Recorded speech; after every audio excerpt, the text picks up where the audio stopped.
علی بھائی اگلا سوال ہے، ایک عام آدمی کو بنیادی علم دین حاصل کرنے کے لیے کون کون سی بکس خرید کر پڑھنا ضروری ہیں؟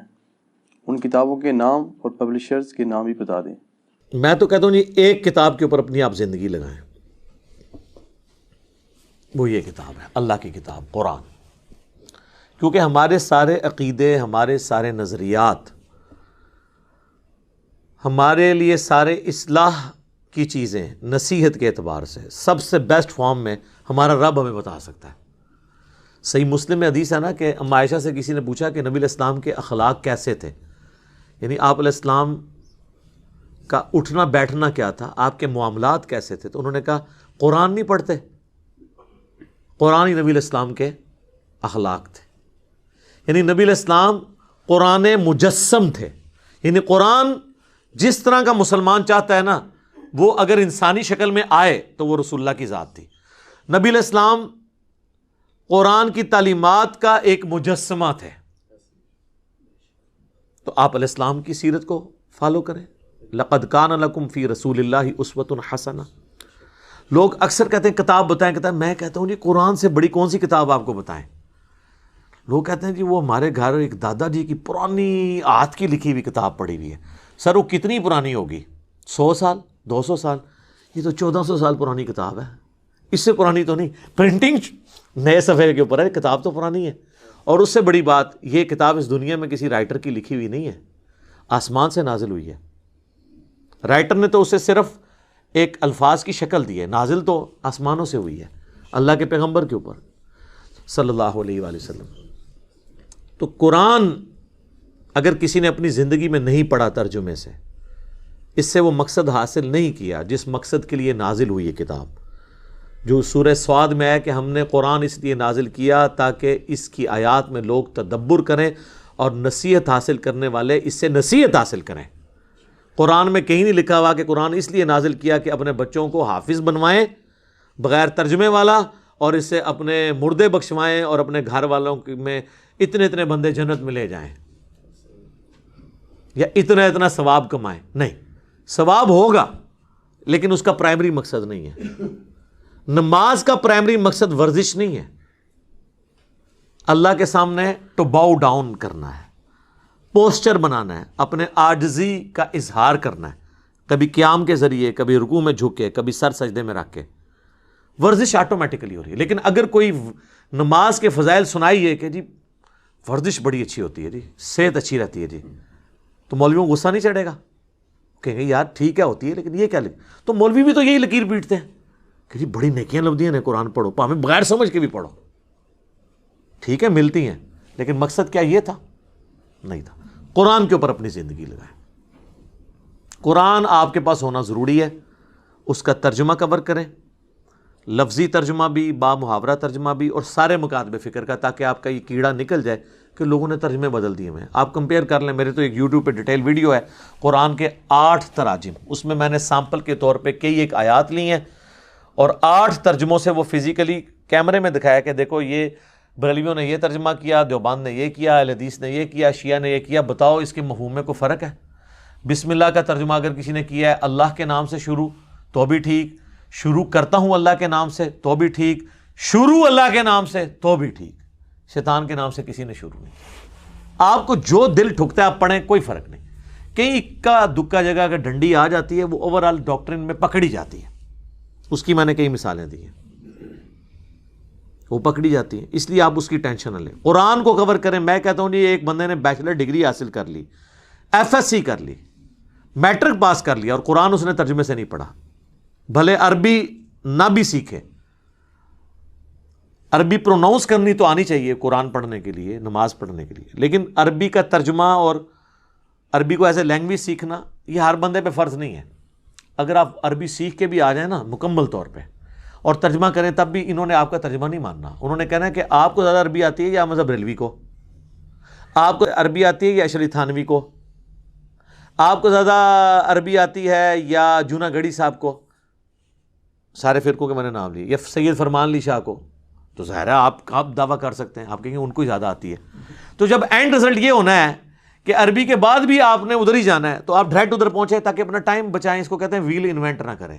عربی ضرور سیکھیں، اس لیے کہ آپ تراویح میں قرآن سنیں یا قرآن کی اب آیات سنیں تو آپ کو ایک لطف آئے، باقی اس سے زیادہ کچھ نہیں اس میں سے نکلنا ہے۔ میں آپ کو بتا دوں، یہ مولوی کہتے ہیں نا میرے سامنے آپ عربی کتاب لے کے ہیں جی اس میں پڑھنا ہے، عربی کتاب میں بخاری لے بھی جاؤں تم اس میں ڈنڈی مارو تو میں تمہارے روحانی ابا جی تمہارے استادوں کے استاد کا ترجمہ تمہیں بتاؤں کہ یہ لکھا ہے، تم یہ کیوں دو نمبری کر رہے ہو، تو اس کا عربی سے اردو کا ترجمہ مانا جائے گا، یہ تیرا مانا جائے گا بھائی، وہ بھی نہیں جرت کرے گا، کوئی بریلوی جرت نہیں کرے گا کہ میں احمد بریلوی سے بہتر قرآن کا ترجمہ کر سکتا ہوں۔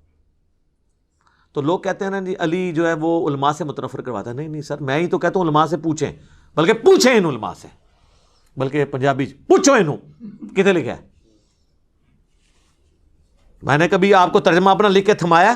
میں نے ہمیشہ کہا ہے کہ آپ مذہب بریلوی صاحب کا ترجمہ پڑھ لیں، اشرف تھانوی صاحب کا ترجمہ پڑھ لیں، سید فرمان علی شاہ کا پڑھ لیں، مولانا مودودی کا پڑھ لیں، جونا گڑھی صاحب کا پڑھ لیں، فتح محمد جلندری کا پڑھو صحیح، لیکن قرآن کا ترجمہ پڑھیں تاکہ پتہ چلے مرنے سے پہلے آپ کو کہ قرآن میں لکھا کیا ہوا ہے، اس کے نوٹس بنائیں، بھلے 2 رکوع ہی پڑھ لیں، ایک دفعہ پورا قرآن ترجمے سے پڑھیں اور جہاں سمجھنا ہے وہ نوٹ کرتے جائیں، یہ نہیں کہ ادھر ہی پھانس کے بیٹھ جائیں۔ پھر آپ جو پوائنٹس ان اٹینڈڈ تھے اس کے لیے آپ قرآن کی تفسیر پڑھیں، پہلے تفسیر نہ پڑھیں اس میں مولوی گھسا ہے، اس کے بعد ایک تفسیر نہ پڑھیں مختلف تفاسیر پڑھیں اور آپ کو پتہ چل جائے گا کہ ہر ایک بات ایک ہی کر رہا ہوگا، بس کوئی ادھر سے کان پکڑا ہے کوئی ادھر سے، اور جو بالکل ڈنڈی مارا ہے وہ آپ کو پتہ چل جائے گا یہ تو اس میں سے نکلتی ہی نہیں ہے۔ مجھ سے اگر آپ پوچھیں گے تو میں تو کہتا ہوں کہ تفہیم القرآن مولانا مودودی رحمہ اللہ تعالیٰ کی جو تفسیر ہے قرآن کی بیسٹ تفسیر ہے پوری اسلامک ہسٹری میں، اور بعض معاملات میں تفسیر ابن کثیر سے بھی بہتر ہے، کیونکہ تفسیر ابن کثیر میں جو یہود و نصارہ کے جو حوالے قرآن ڈسکس کرتا ہے وہ نہیں موجود۔ مودودی صاحب نے محنت کر کے تورات اور انجیل سے وہ حوالے بھی تلاش کیے ہیں، اور اس لیول تک میں آپ کو سامپل کے طور پہ کہتا ہوں کہ آپ دنیا کے کسی مفسر کی سورہ یوسف کی تفسیر پڑھ لیں اور اینڈ پہ تفہیم القرآن میں سورہ یوسف کی تفسیر پڑھیں۔ بیان القرآن میں ڈاکٹر اسرار صاحب نے ویڈیو میں ریکارڈ کروایا کہ میں قرآن کی طرف آیا ہی ہوں صرف سورہ یوسف کی تفسیر پڑھ کے مولانا مودودی کی۔ میں میٹرک کا سٹوڈنٹ تھا ان دنوں، جو جماعت اسلامی کا رسالہ ترجمان القرآن نکلتا تھا، اب ان کا وہ مکتبہ ہے ترجمان القرآن، اس میں مودودی صاحب کی تفسیر تفہیم القرآن ابھی مکمل بنی نہیں تھی، وہ ساتھ ساتھ لکھ رہے تھے تو وہ مہینے میں پرنٹ ہو کے آتی تھی، اور میں اور میرا بھائی جو ہیں وہ بیٹھ کے نا اس کا آپس میں دورہ کرتے تھے، بلکہ وہ تو کہہ رہے تھے اس وقت ہم نے مورچے کھودے ہوئے تھے اپنے لوگوں کی حفاظت کے لیے، کیونکہ پارٹیشن کا وقت تھا، تو مورچوں میں بیٹھ کے ہم وہ رسالہ پڑھتے تھے، اور اس کی وجہ سے میرا قرآن کی طرف شغف ہوا۔ ڈاکٹر اسرار صاحب کرامت ہے مودودی صاحب کی، اس رسالے میں صرف سورہ یوسف کی تفسیر کی۔ سر سورہ یوسف کی تفسیر پڑھیں، سورہ یوسف میں حضرت یوسف علیہ السلام کی بایوگرافی جو آئی ہے یہ یونیک صورت ہے، یہی بایوگرافی آپ کو تورات میں بھی ملے گی، لیکن کئی جگہ واقعات مختلف ہوں گے۔ مولانا مودودی ان دونوں کو کمپیئر کرتے ہیں اور ثابت کرتے ہیں کہ یہ قرآن کا واقعہ درست ہے، تورات والا واقعہ اس لاجک کے اوپر غلط ماننا پڑے گا، وہ آپس میں کنٹراڈکٹ کرتا ہے، یہ وہ کمپیریزن کرواتے ہیں، جہاں سٹیٹمنٹ ملتی ہے اس کے اوپر ڈسکشن کرتے ہیں۔ پھر قرآن جب بات کرتا ہے نا تورات اور انجیل کے حوالوں کی کہ تورات لے کے آؤ اس میں دیکھو یہ ہے، تمہاری کتاب میں یہ لکھا ہے، تو ابن کثیر تو ہمیں نہیں بتاتے کہ وہ کہاں لکھا ہوا ہے، لیکن مودودی صاحب وہ سارے حوالے لے کے آتے ہیں، اور یہ بھی اپنا کیڑا نکال دیں کہ مودودی صاحب نے اپنی رائے سے تفسیر کی ہے، نہیں، وہ درجنوں احادیث کے حوالے دیتے ہیں، ابو داؤد، ترمذی، نسائی، ابن ماجہ، اور مشکات شریف چونکہ وہ بہت پروموٹ کرتے تھے اپنے زمانے میں بھی، مشکات جس نے پڑھی ہوئی ہے اس کو تو آلموسٹ ہر مسئلے کے اوپر احادیث پتہ چل جاتی ہیں، وہ باقاعدہ کوٹ کرتے ہیں کہ جی یہ اس کانٹیکسٹ میں یہ حدیثیں ہیں، باقاعدہ وہ بحث میں لے کے آتے ہیں، حدیثیں بھی وہ کوٹ کرتے ہیں، ائمہ کے اقوال بھی کوٹ کرتے ہیں اختلاف میں۔ وہ بعض علماء نے کہا جی وہ اینڈ پہ جا کے کہتے ہیں میں یہ کہتا ہوں، تو مودودی صاحب نے تفسیر اپنی رائے سے کی، نہیں سر ایسا نہیں ہے، وہ قرآن سے تفسیر کرتے ہیں قرآن کی، اس کے بعد احادیث سے کرتے ہیں، وہاں بھی رضال نہ ہو پھر ائمہ کے اقوال لے کے آتے ہیں، اور اقوال میں بھی جو اختلاف ہوتا ہے تو اینڈ پہ جا کے وہ کہتے ہیں کہ میں یہ کہتا ہوں کہ فلاں امام نے جو بات سمجھی ہے وہ قرآن و سنت کے سب سے زیادہ قریب ہے، تو وہ اپنی بات کر رہے ہوتے ہیں۔ مجھے پورے تفہیم القرآن میں بتائیں کہ کسی ایک جگہ انہوں نے کہا ہو کہ یہ قرآن میں اور احادیث میں اور ائمہ کے سارے اقوال غلط ہیں، مجھے آج سمجھ آیا اس کی تفسیر ہی ہے، کوئی ایک والا بتائیں تو نہیں ہے. تو یہ تو آپ سارے کر رہے ہوتے ہیں. بریلویوں نے احمد بریلوی کی توجیحات مانی ہے نا، باقی سب کا تو انکار کر دیا ہے. تو ہم یہ کہیں گے کہ بریلویوں نے خود ساختہ کیا ہے؟ نہیں، وہ کہیں گے میں نے احمد بریلوی پہ رلائے کی ہے. تو مودودی صاحب بھی اگر کسی مسئلے میں کہتے ہیں یہاں پہ شوافے درست ہیں، یہاں پہ حنابلہ درست ہیں، یہاں پہ حنفی درست ہیں، یہاں پہ مالکیہ درست ہیں میرے نزدیک، تو وہ اپنے نزدیک کا مطلب یہ نہیں کہہ رہے ہوتے کہ میری یہ رائے، وہ کہتے ہیں میرے نزدیک میں نے جب کمپیئر کیا تو اس کی رائے زیادہ بہتر ہے. وہ کہتے ہیں نہیں، مودودی صاحب کون ہوتے ہیں ڈیسائیڈ کرنے والے کس کی رائے بہتر ہے؟ تو سر آپ نے بھی تو ڈیسائیڈ کیا ہوا ہے، آپ نے فقہ حنفی کیوں اڈاپٹ کیا ہوا ہے؟ ہر حنفی نے. آپ کے نزدیک فقہ حنفی کی رائے امام مالک، شافعی، احمد بن حنبل سے بہتر ہے. تو جب آپ ڈیسائیڈ کر رہے ہیں تو مودودی صاحب نہیں ڈیسائیڈ کر سکتے. انہوں نے کوئی نیا نظریہ پیش نہیں کیا. تو تفہیم القرآن ضرور پڑھیں، ہماری ویب سائٹ کے اوپر اس کی سافٹ کاپی ہے، وہ ڈاؤن لوڈ کریں. تو آپ کو جدید سائنٹیفک جو اعتراضات ہیں وہ بھی اس میں کور ہوئے ہوئے ہیں، اور پرانے جو اختلافات ہیں وہ بھی کور ہوئے ہیں، اور بعض تو اتنے مشکل تفسیر کے ایشوز تھے جو مودودی صاحب نے ہی ریزالو کیے ہیں. مثلا یہ جو حضرت خضر اور موسیٰ علیہ السلام کا واقعہ ہے، یہ آپ ذرا تفسیر پڑھیں ان کی. تخت بلقیس والا واقعہ، اس کی تفسیر ذرا مودودی صاحب کی پڑھیں. 99 دھمیوں والا جو حضرت داؤد علیہ السلام کے اوپر یہودی تہمت لگاتے تھے، وہ تفسیر آپ ذرا مودودی صاحب کی پڑھیں. آپ قرآن میں جتنے مشکل ٹاپک ہیں آپ کو سمجھ نہیں آتا کہ یار یہ اس میں کیا ہو رہا ہے، تو آپ کو پتہ چلے گا مولویوں کو تو ہوائی نہیں لگی ان چیزوں کی جو مودودی صاحب نے کام کر دیا. وہ میرے نزدیک تو سب سے بیسٹ تفسیر ہے. اس کے بعد آپ ابن کثیر بھی پڑھیں ضرور، اور احسن البیان اہل حدیث عالم صلاح الدین یوسف صاحب کی جو سعودیہ والے فری دیتے ہیں ہر حاجی کو اردو زبان میں، وہ بھی پڑھیں آپ. اور یہ ساروں کو کمپیئر کروائیں، آلموسٹ آپ حق بات تک پہنچیں گے. ویسے تو شاہ ولی اللہ دہلوی نے لکھا ہے قرآن کی سب سے بیسٹ تفسیر وہ ہے جو صحیح بخاری میں کتاب التفسیر چیپٹر ہے، اور جامعہ ترمذی میں کتاب التفسیر چیپٹر ہے، اور المستدرک للحاکم میں کتاب التفسیر چیپٹر ہے. لیکن وہ تو صرف شان نزول کی چند آیات کو کور کرتا ہے، اور ہر آیت کا شان نزول ہوتا بھی نہیں ہے. ضروری نہیں کہ ہر آیت کا شان نزول ہوگا، اور شان نزول سے قرآن کی آیت میں فرق بھی نہیں پڑتا، اینڈ رزلٹ وہی رہنا ہے. ٹریفک سگنل گرین اور ریڈ کلر کیوں رکھے گئے؟ خون کی وجہ سے اور گرینری کی وجہ سے یا کسی اور وجہ سے؟ اس سے کوئی یہ فرق نہیں پڑتا کہ گرین پہ آپ نے چلنا تھا تو آپ رک جائیں گے، اور ریڈ پہ آپ نے رکنا تھا تو چل پڑیں گے. یہ لوگ سمجھتے ہیں تفسیر سے کوئی الٹ رزلٹ نکل آئے گا. نہیں، تفسیر سے کوئی الٹ رزلٹ نہیں نکلے گا، وہی نکلے گا. شان نزول سے وہی نکلے گا. رہا کانٹیکسٹ، وہ قرآن کے اندر موجود ہوتا ہے. اس پہ میری مسئلہ 154 آپ دیکھ لیں، میں نے ڈیٹیل سے اس کو ڈسکس کیا. تو قرآن کی آپ تفسیر مختلف پڑھیں، آپ رزلٹ تک پہنچ جائیں گے. اور قرآن کا بنیادی مقصد تذکیر ہے، نصیحت حاصل کرنا. تذکیر کے اعتبار سے دنیا کی سب سے آسان کتاب قرآن ہے. کیوں؟ ہدایت اور آخرت کی کامیابی ہر انسان کی بنیادی ضرورت ہے. یہ تو ہو ہی نہیں سکتا کہ قرآن ایک پڑھے لکھے کو سمجھ آئے، ان پڑھ کو سمجھ نہ آئے. اب رہ گئی سائنٹیفک ایشوز، فلسفیانہ باتیں، تو وہ تو علماء کو بھی نہیں آتی، تو کیا ہم ان کو جاہل کہیں؟ تو وہ ہر بندے کی ضرورت نہیں ہے. عام بندے کی ضرورت اس سے نصیحت حاصل کرنا ہے.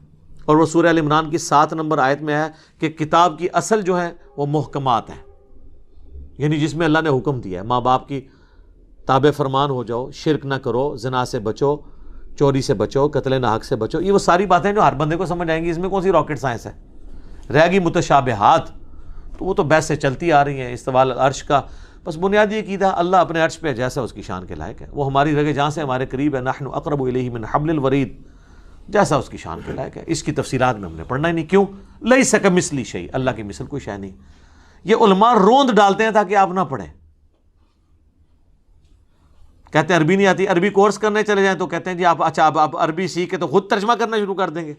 ایک جگہ رک دے ہی نہیں جائے. تو بہتر یہ ہے کہ انہوں نے کہو کہ بس ٹھیک ہے دسو تواڈے سب تو بڑا عالم کون ہے؟ وہ کہیں گے فلانا. اس فلانے کا ترجمہ لے آ کے پڑھنا شروع کر دو. انہوں کو اس فلانے نے اردو وچ ترجمہ کر کے دس دیتا، اور اردو میری اپنی لینگویج ہے. جس طرح صحابہ کرام پڑھے لکھے تو نہیں سن، لیکن ان کی عربی اپنی زبان تھی، انہیں قرآن سمجھ آتا تھا. میں پڑھا لکھا نہ بھی ہوں، اردو میری زبان ہے، مجھے سمجھ آتا ہے. اور سب سے بہتر عربی کو اردو میں ٹرانسفر آپ کے ہی حضرت جی کر سکتے تھے، تو انہوں نے کر دیا. ہوں بھی چکے کرنا ہے اگلا، ہوں کوئی اور گیم پچ کھودی سی تھی اور کو کرنا ہے، کوئی اور شے کڈو، کوئی نہیں شے نکلنی ہو. ٹھیک ہے، تو یہ قرآن آپ کریں کور جی، قرآن کے بغیر کچھ بھی نہیں ہے. حجۃ الوداع پہ نبی الاسلام نے فرمایا المستدرک الحاکم میں 2 چیزیں، قرآن اور سنت. صحیح مسلم میں 4 حدیثیں غدیر خم کی، قرآن اور اہل بیت. صحیح بخاری اور مسلم دونوں میں عبداللہ ابن ابی اوفا سے کسی نے پوچھا کہ نبی الاسلام نے کوئی وصیت کی تھی؟ انہوں نے کہا نبی الاسلام نے اپنا وصی کسی کو نہیں بنایا، ہمیں قرآن کے مطابق چلنے کی وصیت کی تھی. صحیح مسلم میں آپ کی ہر تقریر کا آغاز اس سے ہوتا تھا اما بعد فإن خیر الحدیث کتاب اللہ، سب سے بہترین کلام اللہ کی کتاب ہے، سب سے ہدایت یافتہ راستہ محمد صلی اللہ علیہ وآلہ وسلم کا ہے. قرآن کے گرد سب کچھ، ہمارے سارے عقیدے قرآن ہے. اور لوگ کہتے ہیں جی سنیوں کی کتابیں لاتا، شیعہ کی لاتا. نہ سر، سنی شیعہ کی ایک ہی کتاب ہے قرآن. آپ حدیثوں میں اور بزرگوں کی کتابوں میں کیوں گھستے ہیں؟ قرآن میں کیوں نہیں آتے؟ آج کوئی غیر مسلم آئے گا، آپ اسے بخاری شریف یا اصول الکافی پڑھنے کے لیے دیں گے، اللہ اور اس کے رسول کے تعارف کے لیے، یا قرآن پڑھنے کے لیے دیں گے؟ ان کے نمبر تو بعد میں آتے ہیں. سنی مجھے لوگ کہتے ہیں نہیں شیعہ کتابوں کے والے دے، سر ناج البلاغہ کے دیے، میرا تو ہر حوالہ ہی زیادہ تر قرآن سے ہوتا ہے. تو کیا قرآن شیعہ کی کتاب نہیں؟ تو میں شیعہ کی کتاب سے حوالہ دیتا ہوں. سنیوں کی بھی قرآن کی، قرآن ہی ہے کتاب. اب آ جائے احادیث تو بعد میں آتی ہیں. ایٹ لیسٹ اہل سنت کے لیے میں یہ ضرور ریفر کروں گا بخاری، مسلم، ابو داؤد، ترمذی، نسائی، ابن ماجہ جو ہم نے یہاں پہ رکھی ہوئی ہیں. یہ سافٹ کاپیز آپ ڈاؤن لوڈ کر کے پڑھیں. اور اگر آپ نے کمبائنڈ فارم میں، مینیجبل فارم میں ان ساری کتابوں کے نوٹس دیکھنے ہیں تو مشکات المصابیح جو میں نے نہیں لکھی، 800 سے 700 سال پہلے لکھی ہے ولی الدین تبریزی نے، اور اس کے اوپر میں نے پوری ایک ویڈیو ریکارڈ کروائی ہے کس طرح 2 سٹیجز میں کتاب امام بغوی اور ولی الدین تبریزی نے لکھی. اس میں آپ کو بخاری مسلم کے ہر چیپٹر کے سب چیپٹر میں بخاری مسلم کا چیپٹر علیحدہ ملے گا، باقی کتابوں کے علیحدہ ملیں گے. پوری ویڈیو ہے انٹروڈکشن آف مشکات. مشکات آپ ضرور ڈاؤن لوڈ کریں. اگر ہارڈ کاپی چاہیے آپ ہماری اکیڈمی میں رابطہ کریں، ہم نو پروفٹ نو لاس پہ دیتے ہیں. اس وقت پریزنٹ آج یعنی 27 جون 2021 کو اس کی قیمت آلموسٹ جو ہے وہ ڈاک کے اندر آپ کو یہ 3000 روپے کی مل جائے گی. 3000 روپے کی اس کی فوٹو کاپی نہیں ہو سکتی. تینوں جلدیں آلموسٹ 6294 احادیث ہیں. چونکہ تکرار کے بغیر ہیں اس لیے آلموسٹ آپ بخاری میں تو تکرار کے بعد 7563 ہیں، ورنہ تو 4000 کے قریب حدیثیں ہیں. مسلم میں بھی تکرار کی وجہ سے یہ ہیں، ادروائز تو وہاں پہ بھی آلموسٹ 4000 ہیں. اور اس میں بھی بخاری مسلم میں 1906 جو ہیں وہ کامن ہیں، متفقن علیہ، جو علیحدہ سے کتاب اللؤلؤ والمرجان چھپی ہوئی ہے. تو آلموسٹ آپ سمجھیں کہ میجورٹی احادیث مشکات میں کور ہیں. وہ آپ ڈاؤن لوڈ کریں ہماری ویب سائٹ سے فری، اسے آپ پڑھیں. ترتیب کے ساتھ آپ کو ہر چیز ملے گی. ہارڈ کاپی منگوانی ہو پڑے. لہذا قرآن بھی ہو گیا، حدیث بھی ہو گئی، اور حدیث میں آپ کو عقائد اور فقہی احکام و مسائل، وضو، غسل، نماز، نکاح، طلاق، یہ ساری ڈیٹیلز آپ کو مشکات میں احادیث سے وہ مل جائیں گے. اس کے بعد بہت کم چیزیں رہ جائیں گی. اس کے لیے آپ ہماری ویڈیوز دیکھیں، قرآن کی تفسیر ہماری بھی دیکھیں آپ. میں نے تو آلموسٹ تفہیم القرآن یہ سب کو میں سنی شیعہ کی ساری تفسیریں کنسلٹ کرنے کے بعد یہ ویڈیو ریکارڈنگ کروا رہا ہوں، جس کے آلموسٹ 82 لیکچرز ہو چکے ہیں. اور اس میں نے اللہ کا شکر ہے کہ سب کچھ کور کیا. اور احادیث جب بھی اختلافی موضوعات آتے ہیں میں قرآن اور احادیث کے حوالے دیتا ہوں، اور قرآن کی تفسیر میں بھی اتنے حوالے دیتا ہوں، بعض کا سینکڑوں حوالے 1 گھنٹے کے لیکچر میں ہو جاتے ہیں. تو آپ کو مشکات میں کمبائنڈ فارم میں مل جائیں گی. بخاری مسلم بھی آپ PDF ڈاؤن لوڈ کرنا چاہتے ہیں، یہ بھی انٹرنیشنل نمبر کے اوپر اویلیبل ہے، وہ منگوائیں. ہماری اکیڈمی کا نمبر صبح 9 سے 5 بجے تک کھلا ہوتا ہے عموماً. بعض کا نماز کا وقفہ یہ اس طرح ہو. 032159000162 اکیڈمی کا نمبر ہے. آپ رابطہ کریں تو ان شاء اللہ تعالیٰ لوگ آپ کو انٹرٹین کریں گے یہاں پہ. یہ کتابیں ہم نے موٹی موٹی یہ ساری کتابیں رکھی ہوئی ہیں نو پروفٹ نو لاس کے اوپر.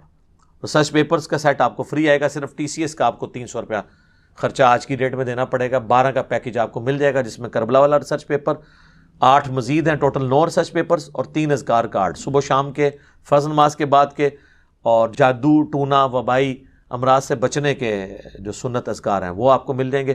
یہ پورا پیکج آپ کو 300 روپیہ صرف ڈاک کا آپ خرچہ دیں تو آپ کے گھر TCS سب سے بیسٹ سروس اور ذمہ دار، اس کے ذریعے ہم آپ کے گھر تک پہنچائیں گے. اور یہ اب آپ کو جو مشکات ہم 3000 کی بھیج رہے ہیں، اس میں ہمارا TCS کا بھی 1200-1300 روپیہ تقریباً خرچہ شامل ہے. تو آپ یہ اندازہ کریں, ہماری اکیڈمی سے آ کے آپ لیں 2000 روپے کی آپ کو دے دیں گے, اور سرچ پیپر آ کے لیں تو فری لے لیں. لوگ کہتے ہیں علی بھائی نے اناؤنسمنٹ کیا سرچ پیپر فری. جی فری ہیں, آ جائیں یہاں پہ. جب ٹی سی ایس میں منگوائیں گے تو ٹی سی ایس کا تو خرچہ آپ نے دینا نا, سرچ پیپر فری آئیں گے, پھر بھی ٹی سی ایس کا آپ 300 دے دیں. آپ جا کے ٹی سی ایس کا ریٹ پوچھ لیں تو آپ کو پتہ چل جائے گا. تو اللہ کا شکر ہے, قرآن پڑھیں, احادیث کے لیے یہ میں آپ کو ریکمینڈ کروں گا. پہلے یہ کر لیں انشاءاللہ تعالیٰ, جتنی زندگی ہے مختصر, پھر اگلا دونوں کو سبق دیوان گے, وہ دی ضرورت ہی نہیں رہنی. آپ ان چیزوں کو کور کر لیں تو انشاءاللہ تعالیٰ آپ کے لیے آسانی ہوگی. اپنے بچوں کو بھی یہ چیزیں, ہارڈ کاپیاں بھی گھر میں موجود ہونی چاہیے. سافٹ کاپی پڑھتے بندہ تھک جاتا ہے, ہارڈ کاپیاں بھی آپ رکھیں. قرآن کے تراجم کی بھی, قرآن کی تفسیر تفہیم القرآن آپ کو ترجمان القرآن والوں سے مل جائے گی. ہم نے ہی وہ رکھی ہوئی ہے کیونکہ وہ مینیج کرنا ہمارے لیے مشکل ہو جاتا ہے. تو بہرحال آپ ان سے رابطہ کریں. آپ کو انشاءاللہ تعالیٰ جماعت اسلامی کا کہیں بھی پاکستان میں کوئی دفتر موجود ہے, ان کے تھرو آپ منگوا سکتے ہیں, وہ آپ کو خود دے دیں گے. تو انشاءاللہ تعالیٰ یہ وہ ساری چیزیں